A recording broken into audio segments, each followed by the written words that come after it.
what's going on? I am in the truck finishing up deliveries and have a little bit of time, so I'm gonna film without looking at the camera too much. I'm gonna have to drive, but I want to talk about a thing that happens to a lot of us small firewood guys. When you run out of good firewood, you've been splitting and you got a ton, but it's all green and you don't like selling bad wood.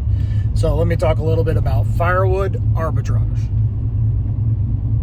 All right, firewood arbitrage. The definition of arbitrage is buying something for one price and immediately selling it for a better price. So think of stock options with firewood. Buy low, sell high. A lot of people in Louisiana, they don't heat with wood, so it's usually an ambiance thing. But I live on the weird part of town where I am near some of the more bougie cities, some of the nicer parts of Northwest Louisiana. There's a bigger city nearby named Shreveport, and it's a little bit more urban, not a big city, a couple 100,000 people, but a much bigger city than where I live, where it is very rural. On the north side of me, it is nothing but pine trees and lumber, handful of cow pastures. It's very country. We like it that way. We have a little bit of a commute into the day job, probably 30 to 40 minutes, but we like it that way. We like our peace. So one of the things that I've learned is that the people from city want to buy firewood, and they buy smaller amounts. They buy different types of splits, much smaller. 3x3 inch, 16-inch splits is perfect.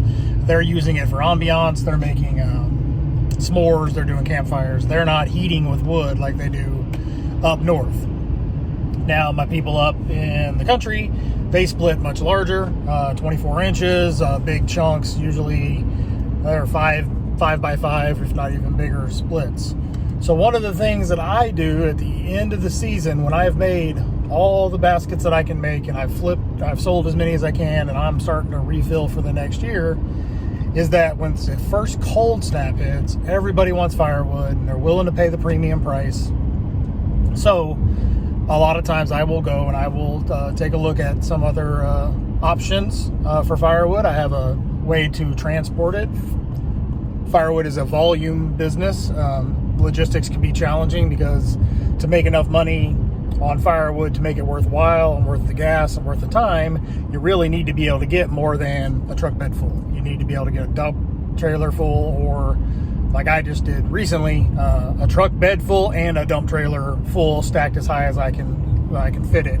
We got about 5 face cords or ricks in there, so about almost 2 full cords.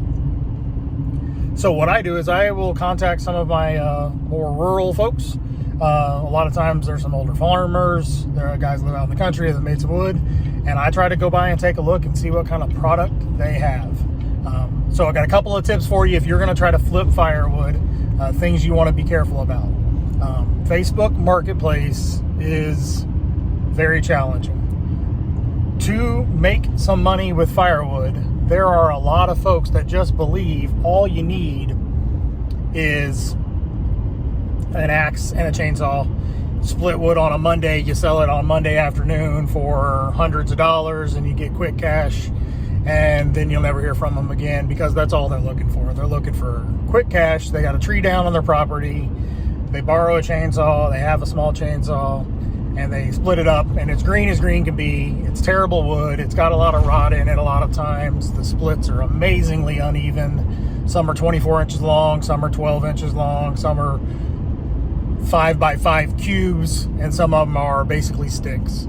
So you really got to be careful of Facebook Marketplace. However, you can find some good deals.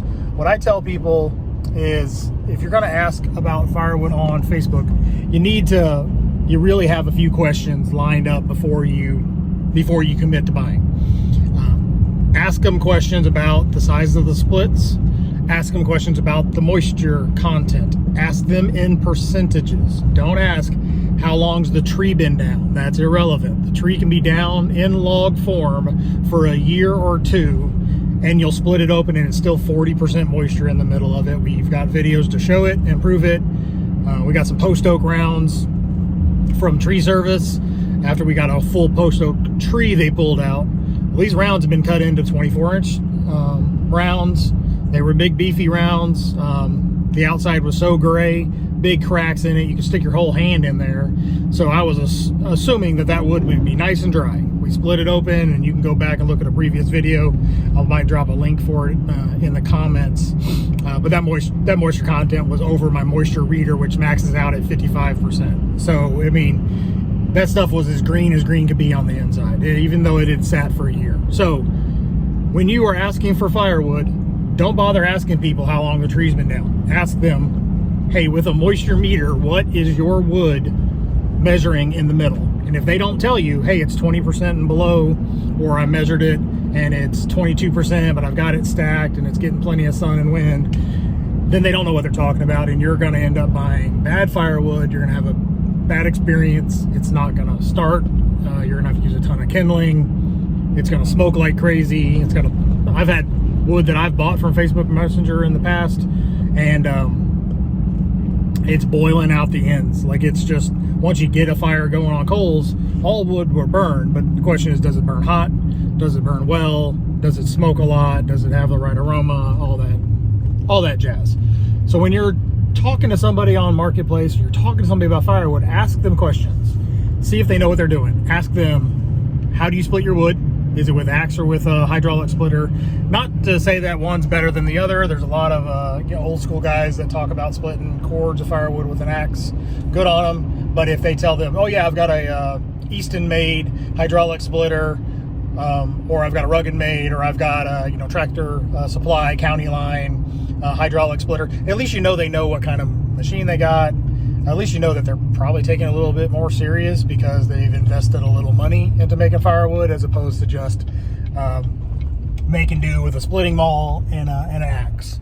Because you can do that for 40 bucks, and unfortunately a lot of people, they're looking to make a quick buck, and those guys that are not investing the time or the money to create a good product, maybe you're going to get a subpar product. That's my experience. I'm not saying everybody is that way, but predominantly, if somebody can't answer the question of how they split their wood, how they stack their wood, how do they ensure the dryness, do they use a moisture meter, what do they consider to be seasoned, what species of wood it is, if they don't even know and they're telling you it's all great oak wood, and you get out there and it's a bunch of pine, or it's elm, or sycamore, or some other tree that you don't want to mess with because it's hard to work with, it doesn't burn well, then they're probably not taking it serious.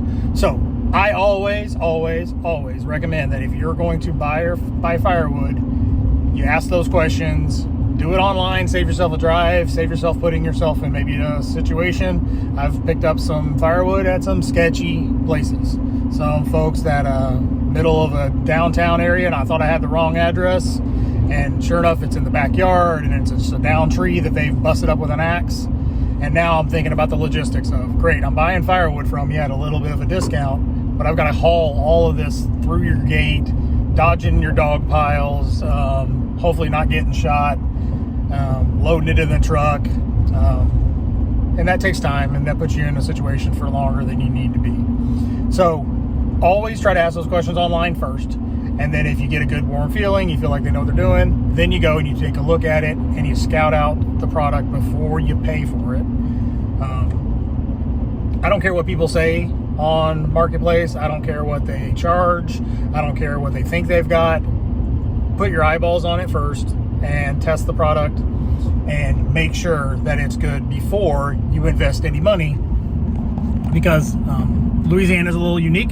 We measure firewood differently here. A lot of times firewood used to be measured in 24-inch splits around here. Now it's still 16, but people are selling, they call it a half cord here. A half cord is a 4-foot by 8-foot rack. And if you use 24-inch splits, then it sure enough is a half cord. However, 99% of people do about 16 to 18-inch splits, so you're not getting a full half cord.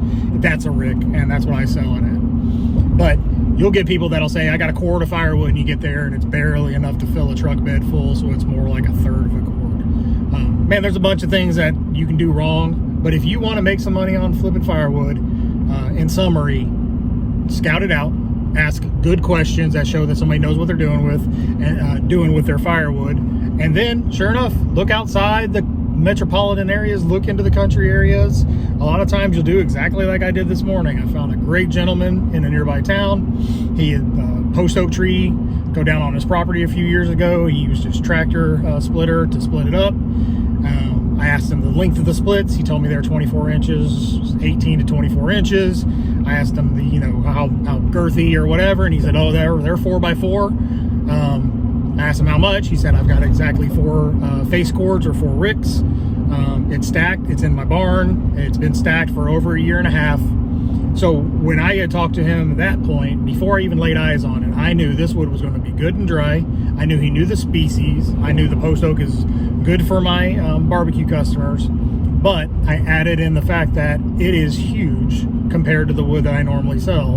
I normally sell 16-inch pieces that are 3x3. So now I have to factor in my time and determine, okay, I got to go get it. I got to try to take all of it, and I can get it all in one load. That'll work, okay. I need to negotiate the idea that I have a price that I want to stay at, what I want to sell it at, but what am I willing to pay for it, knowing that I have to go home and I have to bust it down. I either have to resplit it and sell 24-inch splits to a select few customers that want those longer splits, or I've got to put it in my little jig and cut it down to 16-inch pieces. Or what I did with the most of it, because I did buy that wood, is I put it in my jig and I just split it straight down the middle, and I came up with 12-inch splits of perfect post oak that's perfectly dry that my barbecue guys are happy to have, because those 12-inch splits, they fit into the firebox really well. Sometimes those 16-inch splits are bigger, they don't fit in there. So it worked out for me. I was able to make a deal, and I am literally on the way back from one of the trips of flipping that firewood. I dropped off one basket, then I took the trailer to 3 separate deliveries, and I charged my full price for the wood. I charged my full delivery price for all 3 of those deliveries, and all I had to do was navigate the dump trailer through a couple of smaller driveways, but that's okay, because you end up making a little bit more money on those deliveries, and none of them needed it to be stacked, so it literally was just take the trailer, dump a third, or throw a third of it out like I did until that third one, then you just dump it. But yeah, so I more than doubled my money. Picked the wood up this morning at sunrise, 7:15, and I am now on the way home to start splitting for next year, and it is 10:41, and I have made 110% on my investment. So quick morning, able to make a little bit of money, able to use a good product, but it's because I did a little bit of research. So if you want to do it, you can get it done. Make sure you've got a way to do it in volume. It's probably not worth the time or the gas to go and get just a few sticks of firewood. Make sure you're getting a good load of firewood. Make sure you've got some customers lined up, and negotiate that price to determine if it works out. Hope this helps a little bit. It's just another one of those videos about building a firewood business. We're trying to grow this thing a little bit more than we have in the last few years. We've constantly doubled our firewood production. We're trying to get ahead for next year. Got a couple of pieces of equipment that I'm really considering pulling the trigger on and buying, like a conveyor. Don't know if I need a bigger or faster splitter. I just need a little more time in front of my splitter, or I just need to get the wood away from the splitter so I can continue to work. But we did get a bigger saw. The 500i makes things significantly faster.